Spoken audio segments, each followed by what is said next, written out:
नमस्कार दोस्तों। राहुल गांधी दिल्ली विधानसभा चुनाव के बीच 2 दिन पहले मध्य प्रदेश गए थे और मध्य प्रदेश के महू में रैली की थी। सवाल ये उठा था कि महू में रैली क्यों कर रहे हैं राहुल गांधी। तो इसका जवाब जानने के लिए आपको बताएंगे कि वो क्यों कर रहे हैं। इस बीच में उन्होंने एक बयान दिया। उन्होंने राजा महाराजाओं और दलित के अधिकारों को लेकर एक बयान दिया और ये भी बयान उन्होंने आजादी के पहले राजा महाराजाओं और दलित के जो शासन काल में, दोनों के राजा महाराजाओं के शासन काल में दलित की क्या व्यवस्था थी, किस स्थिति में थे, इस पर बयान दिया। जिसके बाद कांग्रेस छोड़कर बीजेपी में शामिल हुए ज्योतिरादित्य सिंधिया ने उन पर पलटवार किया, जो कि कभी राहुल गांधी के खास दोस्त हुआ करते थे। सिंधिया ने राहुल गांधी के बयान पर पलटवार करते हुए राज परिवारों का इतिहास गिना दिया।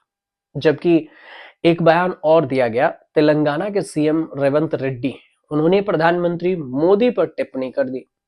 इसको लेकर भी सिंधिया ने पलटवार किया। पहले राहुल गांधी पर जो पलटवार किया वो समझिए। उन्होंने सोशल मीडिया प्लेटफॉर्म एक्स पर लिखा कि संविधान को अपनी पॉकेट डायरी समझने वाले नेता राहुल गांधी द्वारा आजादी से पूर्व भारत के राज परिवारों की भूमिका को दिया गया, जो भूमिका को लेकर जो बयान है उसे उनकी मानसिकता कितनी संकीर्ण है, सोच कितनी संकीर्ण है, ये उजागर होता है। सत्ता और कुर्सी की भूख में वह ये भूल गए हैं कि इन राज परिवारों ने वर्षों पहले भारत में समानता और समावेशी विकास की नींव रखी थी। ये भूल गए हैं कि बड़ौदा महाराज सयाजीराव गायकवाड़ ने हमारे संविधान निर्माता बाबा साहब अम्बेडकर को शिक्षा प्राप्त करने के लिए आर्थिक सहायता उपलब्ध कराई थी। जबकि छत्रपति साहू जी महाराज ने 1902 में पहली बार देश के बहुजनों को अपनी शासन व्यवस्था में 50% आरक्षण देकर सामाजिक न्याय की बुनियाद रखी थी। और इसी तरह पिछड़े वर्ग को शैक्षणिक रूप से सशक्त बनाने के लिए ग्वालियर के माधव महाराजा जो प्रथम ने पूरे ग्वालियर चंबल में शिक्षा और रोजगार के केंद्र खुलवाए थे। आपके मन में यह भी सवाल उठ रहा होगा कि राहुल गांधी राजा महाराजाओं की बात किए तो फिर सिंधिया इस पर बयान क्यों देने लगे।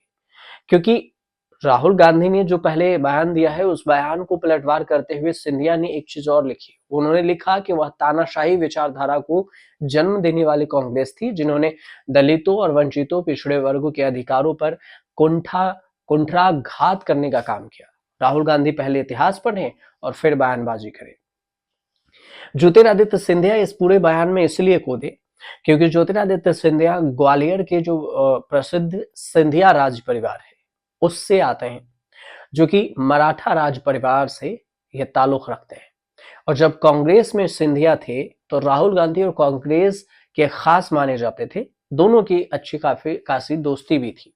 बाद में वो कांग्रेस छोड़ दिए और फिर बीजेपी में शामिल हो गए। इसको लेकर जो राहुल गांधी ने क्या कहा था, राहुल गांधी ने मऊ की रैली में कहा था कि आजादी से पहले भारत में जब राज परिवारों का शासन था तब अनुसूचित जाति और पिछड़े वर्ग को अधिकार नहीं थे। स्वतंत्रता के बाद ही, और ये जो संविधान आपके लिए बना, संविधान बनने के बाद ही ये अधिकार मिले और उन्हें शिक्षा रोजगार की भी बात होने लगी।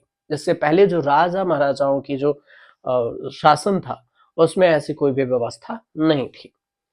इसी बयान को लेकर सिंधिया ने पलटवार किया। राहुल गांधी कांग्रेस के जय बापू जय भीम और जय संविधान यात्रा की शुरुआत डॉक्टर भीमराव अंबेडकर की जन्मस्थली महू से की और महू में ही उन्होंने बयान दिया। इस कार्यक्रम में अगर देखें तो कांग्रेस शासित राज्य के 4 मुख्यमंत्री, 8 मंत्री, 15 सांसद, 150 से ज्यादा विधायक, वर्किंग कमेटी के 25 सदस्य, मध्य प्रदेश के अध्यक्ष जीतू पटवारी और फिर मध्य प्रदेश के पूर्व मुख्यमंत्री भी यहाँ पर दिग्विजय सिंह शामिल हुए।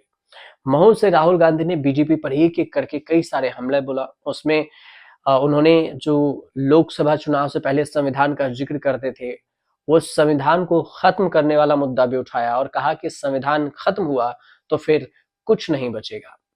लेकिन इस रैली में तेलंगाना के सीएम रेवंत रेड्डी ने भी एक बयान दे दिया और वो भी शामिल हुए थे। उन्होंने प्रधानमंत्री मोदी की तुलना महमूद गजनवी से कर दी और उन्होंने कहा कि जिस तरह से महमूद गजनवी भारत को लूटने आया था आजादी से पहले, वैसे ही प्रधानमंत्री मोदी भारत को लूट रहे हैं। अब रेवंत रेड्डी के इस बयान पर ज्योतिरादित्य सिंधिया ने कहा कि ये घोर निंदनीय है। भारत ही नहीं बल्कि विश्व के सबसे लोकप्रिय नेता माने जाते हैं प्रधानमंत्री मोदी, और उनकी तुलना एक विदेशी लुटेरे आक्रांता महमूद गजनवी से करके कांग्रेस नेता रेवंत रेड्डी अपनी नफरत मानसिकता का परिचय दिए हैं।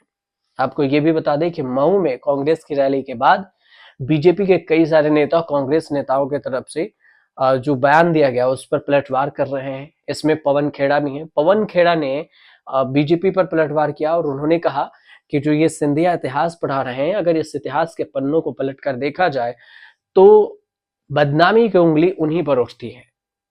इस बीच में ये भी कहा गया है कि अगर देखा जाए तो बीते दिनों आपने एक तस्वीर देखी होगी सोशल मीडिया पर कि सिंधिया राहुल गांधी के हाथ पकड़े हुए नजर आए थे संसद में, लेकिन इस दौरान उनकी क्या बातचीत हुई थी ये इस बात के लेकर कोई भी जिक्र नहीं आया।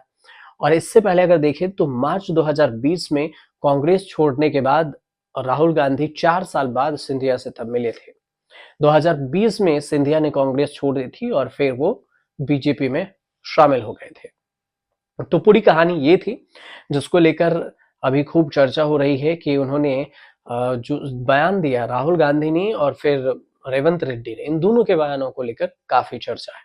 आप उम्मीद करते हैं कि आपको जानकारी सही लगी हो, और सही लग रही हो तो हमारे चैनल को फ्री न्यूज बॉक्स को सब्सक्राइब कीजिए, शेयर कीजिए और कमेंट जरूर कीजिएगा।